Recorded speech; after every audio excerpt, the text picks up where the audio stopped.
You know, every time Gary Cooper is in a movie, that's just a plus for me.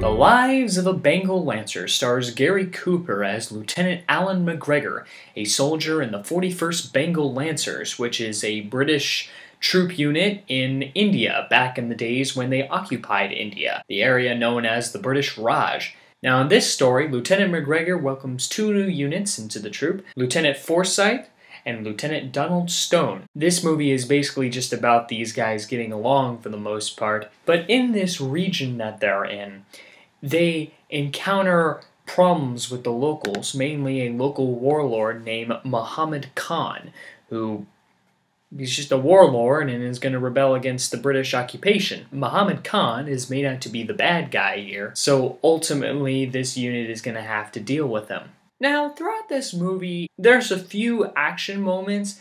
They're few and far between. Dominating the middle of it are kind of slow interpersonal scenes that ultimately just kind of made me want to space out. The saving grace of probably all those scenes are Gary Cooper's presence. Now, make no mistake, Gary Cooper is a very good actor, and he's a delight to see on screen, which is why I said every time I see him in a movie, it's just a plus up for me of whether or not I like the movie or not. So when he speaks, I'm kind of interested.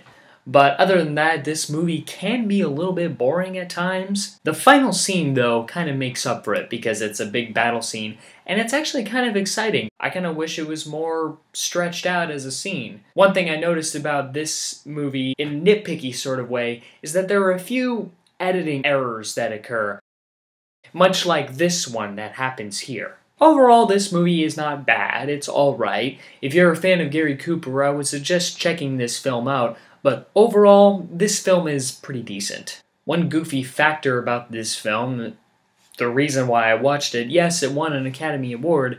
It won an Academy Award for a category that doesn't exist anymore, the category of Best Assistant Director. So, thank you, Clem Beauchamp and Paul Wing, for, I don't know, the assistant directors, I suppose, keep the director on track, help the director out. There's nothing really artistic about the role of an assistant director. They just kind of help out, which is probably why they rid themselves of this category in 1938.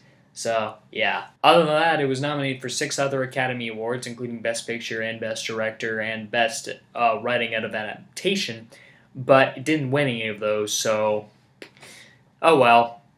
On to the next one. Thanks for watching, and I'll see you next time.